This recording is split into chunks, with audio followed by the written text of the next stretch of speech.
Moi, de base, je suis connu pour cette photo. Donc voilà, vous le savez, c'est moi le petit qui a fait un câlin à un CR7. Aujourd'hui, on est 10 ans plus tard et c'est bientôt la CAN.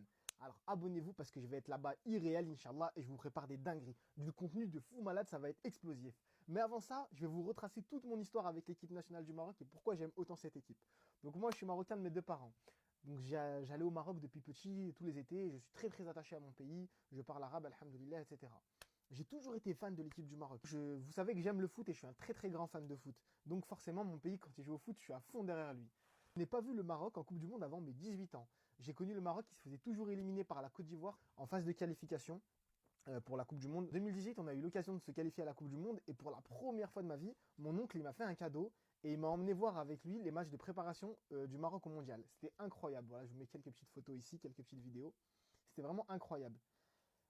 Ensuite, en 2019, j'ai eu l'occasion d'aller voir Maroc-Argentine irréel avec mon père au grand stade de Tanger. J'avais validé mes partiels et mon père m'a fait une surprise de fou.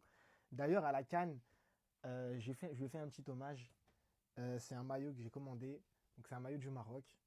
Et voilà, ça me tenait à cœur. Je sais qu'il aurait été fier de me voir porter ce maillot. C'est écrit Ibn Asdin, qui veut dire fils de en arabe, voilà, maillot du Maroc. Et que je vais porter fièrement à cette Coupe d'Afrique. Et je vous vloguerai avec au stade, Inch'Allah.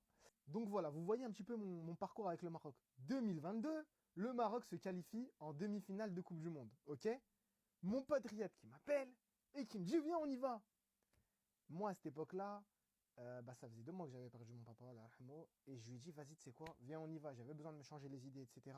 On est parti au Qatar et on a vu le Maroc en demi-finale de la Coupe du Monde et c'était incroyable, regardez les vidéos. J'ai même eu l'occasion, vous me connaissez, j'aime trop me faufiler, moi, faire des photos avec CR7, tout ça. Je me suis incrusté dans l'hôtel des joueurs du Maroc et j'ai fait la photo avec eux. J'ai fait la photo avec presque toute l'équipe. Après, la sécurité, ils m'ont arraché, ils m'ont sorti. C'était vraiment incroyable.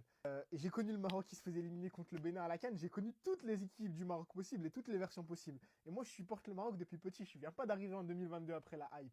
Donc, ça fait 1 an et demi que je prépare le voyage à la CAN. Et Inch'Allah, voilà, vous voyez un petit peu la DA, vous voyez comment je suis fan de l'équipe du Maroc, comment j'aime mon pays.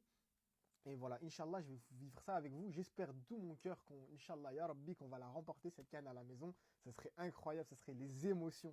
Ah, vraiment, ça va être les émotions. Partager aussi le Maroc, mais aussi d'autres équipes. Donc voilà, il y aura des vlogs, des matchs de foot, des petits jeux. Je vais vous snapper les infrastructures, je vais vous montrer plein de choses. Alors abonnez-vous pour ne pas rater cette CAN. Inch'Allah, ça va être exceptionnel. Dima Maghrib, la team. Dima Maghrib.